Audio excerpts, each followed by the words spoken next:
Oke, Assalamualaikum warahmatullahi wabarakatuh. Selamat pagi anak-anak semua, apa kabarnya? Oke, puji Tuhan, semoga semua sehat ya. Baik, sebelum kita memulai pelajaran biologi hari ini, alangkah baiknya kita mulai dengan berdoa. Apakah ada yang ingin memimpin doa? Baik, berdoa sesuai kepercayaan masing-masing dimulai. Baik, terima kasih banyak. Sebelum Ibu memulai pelajaran hari ini, Ibu akan mengabsen satu persatu. Baik, Aris, apakah hadir? Kinan? Raya? Putri? Oke, Putri absen sakit ya. Semoga Putri sehat selalu ya. Lydia, oke, Lydia hadir. Baik, terima kasih banyak anak-anak semua untuk absennya. Sebelum Ibu memulai pelajaran hari ini, Ibu akan bertanya nih, kira-kira anak-anak di sini, apakah ada yang pernah memelihara hewan atau berkebun di rumah mungkin? Ada nggak yang mau cerita? Peliharaan apa sih, hewan peliharaan apa yang pernah anak-anak rawat di rumah masing-masing? Oke, ada yang mau bercerita sih? Silakan. Oke. Wah, luar biasa sekali ya. Kinan pernah memelihara ular di rumahnya. Kalau ibu sih udah takut duluan ya, Kinan. Oke, yang lain ada yang pernah memelihara hewan? Oke. Lydia pernah kucing. Oke, banyak yang pelihara kucing ya di sini ya. Oke, terima kasih semua anak-anak. Selanjutnya ibu mau bertanya, kira-kira apakah anak-anak di sini masih ingat dengan materi minggu lalu terkait ciri-ciri makhluk hidup? Adakah yang ingin menyampaikan apa saja ciri-ciri makhluk hidup dan contohnya? Nah, siapapun yang menjawab dan bisa beropini di kelas, Ibu akan mencatat poin bagi teman-teman semua ya, anak-anak semua ya. Nah, poin ini akan menjadi nilai keaktifan anak-anak semua. Jadi jangan takut untuk beropini ya. Apakah ada yang ingin angkat tangan? Silakan, Raya. Apa saja sih ciri-ciri makhluk hidup bisa disampaikan dong ke kelas? Wah, luar biasa sekali. Terima kasih banyak Raya atas pendapatnya. Apakah anak-anak di sini ada yang ingin menyanggah atau menambahkan jawaban dari Raya? Silakan. Oke, baik. Aris, apa jawaban dari kamu? Betul banget ya, anak-anak semua. Jawaban Raya dan Aris sama-sama betul. Jadi, ciri-ciri makhluk hidup yang pasti yaitu melakukan respirasi atau bernafas, kemudian dia beradaptasi, berkembang, bertumbuh, bergerak, dan juga makhluk hidup memerlukan nutrisi untuk hidup sehari-hari. Betul-betul, jawaban kalian sangat betul dan terima kasih atas keaktifannya ya. Ibu akan mencatat poin keaktifan kalian di sini. Oke, siap. Nah, selanjutnya Ibu akan menyetelkan video. Setelah kalian tonton, bisa dicatat ya, apa sih yang kalian pertanyakan dari video itu, boleh banget ya. Silakan untuk menyaksikan. Kalau dibayangin, biologi itu kayak ensiklopedianya kehidupan, yang nyatetin dan ngelompokin semua yang bernyawa. Karena emang ilmu biologi adalah ilmu yang ngebahas segala sesuatu tentang makhluk hidup. Dan dari sana kita bisa tahu banyak banget informasi tentang mereka, berjilid-jilid informasi yang membahas lengkap tentang makhluk hidup. Dan dari dulu sampai sekarang catatan itu terus dan terus makin panjang. Dari neliti satu persatu makhluk hidup di alam, kita bisa tahu dan manfaatin buat banyak hal. Dari yang paling simpel kayak nyari tahu apa yang bisa dimakan dan apa yang bisa nyebabin keracunan. Atau neliti benda kecil yang akhirnya bisa bikin tubuh kita lebih kuat. Atau sampai paling keren, modifikasi tubuh kita untuk jadi lebih canggih di masa depan. Semua dipelajari lewat biologi. Dari hasil neliti sejak dulu sampai sekarang, ilmuwan udah ngumpulin semua informasi itu ke ensiklopedia kehidupan yang sekarang udah banyak serialnya. Karena biologi itu emang luas banget, dan cabang ilmunya juga ada banyak. Sekarang, ayo kita bedah satu-satu, kita mulai dari gambaran percabangan biologi itu sendiri. Pertama, ada anatomi. Kita di sini belajar tentang bagian-bagian dari tubuh kita dan makhluk hidup lainnya. Lebih ke dalam, fisiologi ngebahas fungsi dan cara organ-organ tubuh bekerja.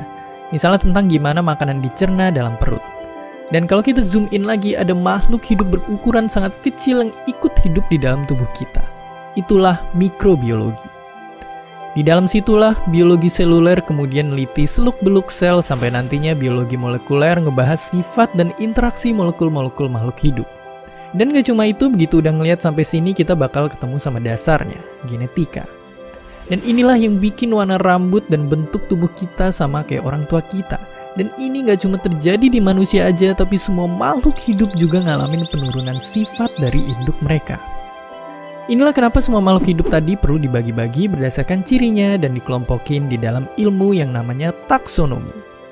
Ada botani untuk kita yang fokus meneliti pohon-pohon di sekitar, ada zoologi untuk ngamatin hewan-hewan yang kita lihat di alam liar, hingga ada juga mikologi untuk tahu mana jamur yang bisa digoreng crispy dan mana yang gak boleh dimakan. Interaksi semua makhluk yang terjadi di lingkungan hidup ini kita pelajarin lewat yang namanya ekologi. Kalau sampai sini kalian udah mulai kebayang garis besar ilmu biologi? Bagus. Karena sebenarnya kalau dirincin lagi, biologi masihlah sangat-sangat luas. Mungkin sekilas kita mikir kalau cabang biologi yang banyak banget itu cuma bikin kita pusing. Padahal percabangan inilah yang bikin kita bisa ngelengkapin ensiklopedia tadi. Bayangin kalau kita nggak kenal sama sekeliling kita. Mungkin kita akan sama kayak manusia purba yang nggak bisa bedain mana buah beracun dan mana yang bisa dimakan. Dan makanya abis ini kita akan lihat cerita lengkap biologi itu sendiri.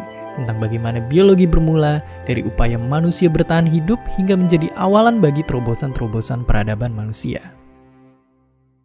Dulu ketika nenek moyang kita... Videonya sudah selesai ditonton. Kira-kira apakah ada yang ingin berpendapat? Video itu tentang apa sih sebetulnya? Ada yang ingin angkat tangan? Boleh? Ya, silakan. Lydia. Betul sekali. Terima kasih banyak Lydia atas pendapatnya. Nilai kamu Ibu catat ya, karena sudah aktif di kelas. Oke. Nah, setelah kita menonton video, Ibu akan membagikan kalian ke kelompok masing-masing. Kalian akan mengerjakan LKPD masing-masing kelompok. Kalian boleh berdiskusi. Dan pada akhir pelajaran nanti akan dipresentasikan atau kita akan tanya jawab ya. Dan sekalian membahas video yang sudah kita tonton sebelumnya. Oke. Sekarang Ibu akan membacakan nama-nama kelompoknya. Oke, sekarang untuk pembagian kelompok, Aris akan berkelompok dengan Lydia, sedangkan Kinan akan berkelompok dengan Raya. Kalian bisa berdiskusi terkait LKPD-nya. Apabila ada yang ingin ditanyakan, silakan langsung bertanya kepada Ibu ya. Baik. Kalian akan diberi waktu sekitar 10 menit. Apakah bisa, teman-teman semua? Oke, siap. Terima kasih banyak. Selamat berdiskusi. Baik, anak-anak, karena waktu sudah habis untuk berdiskusi masing-masing kelompok, silakan bisa ditutup LKPD-nya. Oke, disudahi ya pembicaraannya. Ibu paham banget kok. Pasti asik banget ya ngobrol dan berdiskusi terkait klasifikasi makhluk hidup. Tapi sekarang yuk kita bahas bersama. Baik, untuk yang pertama nih. Untuk tabel di sistem kingdom ya. Dari perkembangan klasifikasi filogenetik. Jadi, yang pertama itu diciptakannya dulu sistem berapa kingdom? Betul banget, 2 kingdom. Yang ditemukan oleh Aristoteles, benar banget.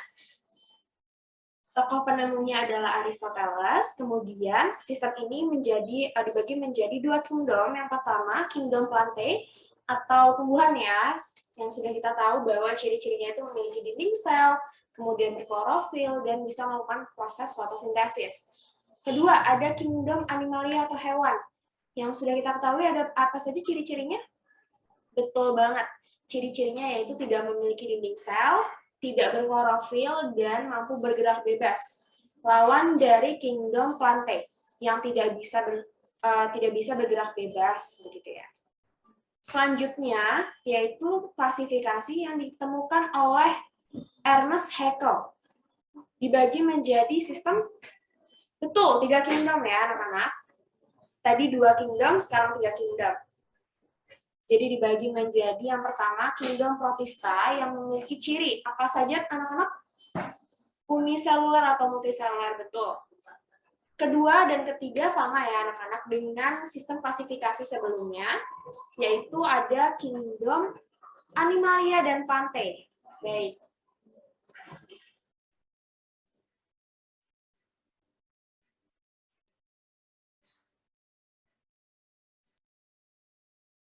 Kita lanjut ke sistem klasifikasi selanjutnya, yaitu klasifikasi yang dibagi menjadi 4 kingdom. Apakah anak-anak bisa menyebutkan 4 kingdom itu apa saja dan kelebihan kekurangannya apa saja? Silakan. Oke, terima kasih banyak Kinan atas jawabannya. Jawaban kamu sangat tepat. Terima kasih. Ibu akan mencatat poin keaktifan kamu ya. Oke, selanjutnya yang terakhir yaitu sistem kingdom yang paling terbaru. Apakah ada yang bisa menjawab? Baik, silahkan Aris. Oke. Betul sekali jawabannya bahwa dibagi menjadi 5 kingdom ya anak-anak ya. Yang pertama ada kingdom Monera, kemudian Protista, kingdom Fungi atau jamur, kingdom Plantae, dan Animalia. Betul sekali. Nah, sekarang Ibu akan membuka sesi tanya jawab. Apakah ada yang ingin ditanyakan terkait materi hari ini atau terkait video yang sudah kita saksikan bersama di awal tadi? Silakan yang ingin bertanya bisa angkat tangan ya. Dan ingat bahwa nilai keaktifan kalian akan Ibu catat. Baik, silakan apabila ada yang ingin bertanya. Baik, terima kasih banyak kepada Aris atas jawabannya terkait pertanyaan dari Raya, yaitu apa saja tujuan dari klasifikasi makhluk hidup. Dan menurut Ibu sangat betul sekali apa yang sudah disampaikan oleh Aris terkait tujuan dari klasifikasi makhluk hidup. Benar banget bahwa klasifikasi ini akan mendeskripsikan ciri-ciri makhluk hidup untuk membedakan setiap jenisnya agar mudah untuk dikenali. Kalian terbayang nggak sih kalau misalnya nih, semua spesies hewan, tumbuhan, fungi, dan sebagainya tercampur. Tidak ada klasifikasi sama sekali. Tentu hal itu akan mempersulit kita dalam mengidentifikasi satu persatu, dan juga tentunya kita akan susah untuk mengenali spesiesnya. Dan yang kedua yaitu mengkelompokkan makhluk hidup berdasarkan kesamaan ciri yang dimiliki. Betul banget. Seperti mamalia. Mamalia itu memiliki ciri yang sama, kemudian Aves memiliki ciri-ciri makhluk hidup yang sama, dan akhirnya dikelompokkan menjadi satu. Betul banget. Dan juga mempelajari evolusi makhluk hidup atas dasar kekerabatannya, dan yang terakhir yaitu mengetahui hubungan kekerabatan antar makhluk hidup. Seperti yang telah Ibu sampaikan sebelumnya bahwa semua spesies ini pasti ada beberapa persamaan ya, walaupun banyak persamaan, walaupun sedikit. Baik, terima kasih banyak atas partisipasi aktif anak-anak semua. Selanjutnya, sebelum kita menutup pelajaran hari ini, Ibu ingin mengajak anak-anak semua untuk mengerjakan games atau kuis yang sudah Ibu share di grup WhatsApp ya, bisa dicek anak-anak. Oke, bisa mengerjakan kuis di word wall, bisa menggunakan device apapun, dan waktu pengerjaan bisa 3 menit ya, karena soalnya tidak banyak, dan Ibu yakin anak-anak semua sudah sangat menguasai materi, bisa dikerjakan. Oke, apabila ada yang kesulitan atau ada kendala, bisa berkabar ya. Saya akan untuk mengerjakan anak-anak semua.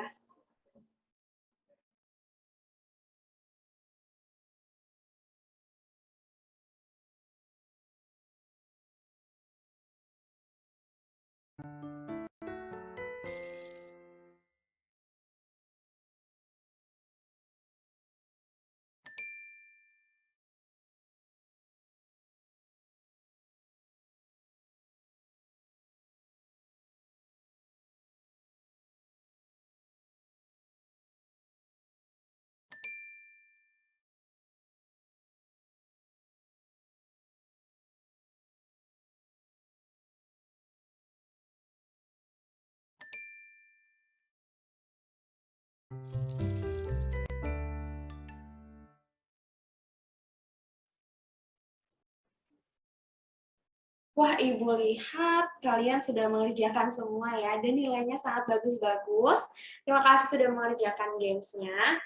Baik, sebelum Ibu menutup pelajaran hari ini, izinkan Ibu untuk menarik kesimpulan, tapi sebelumnya Ibu ingin mempersilahkan nih, apakah anak-anak ada yang ingin menyampaikan apa sih kesimpulan pelajaran hari ini? Silahkan.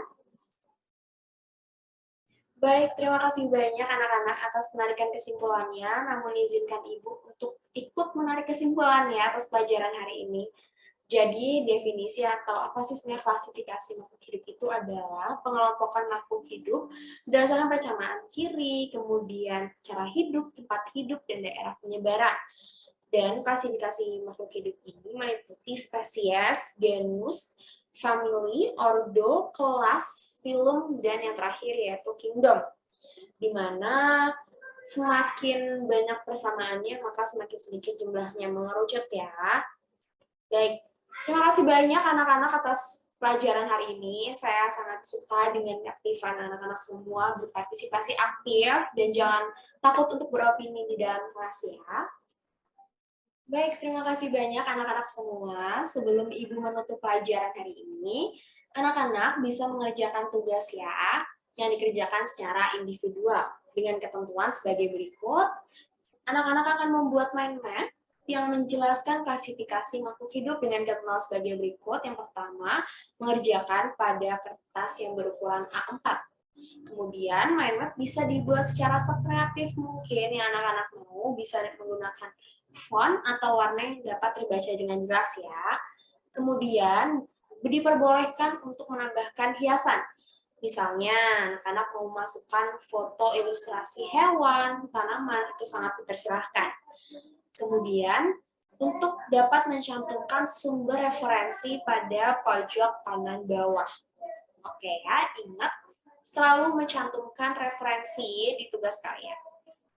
Baik, apabila ada pertanyaan terkait tugas, bisa ditanyakan di grup WhatsApp saja ya. Dan ketentuan tugas akan Ibu share juga di grup WhatsApp, jadi kalian bisa baca lagi di rumah.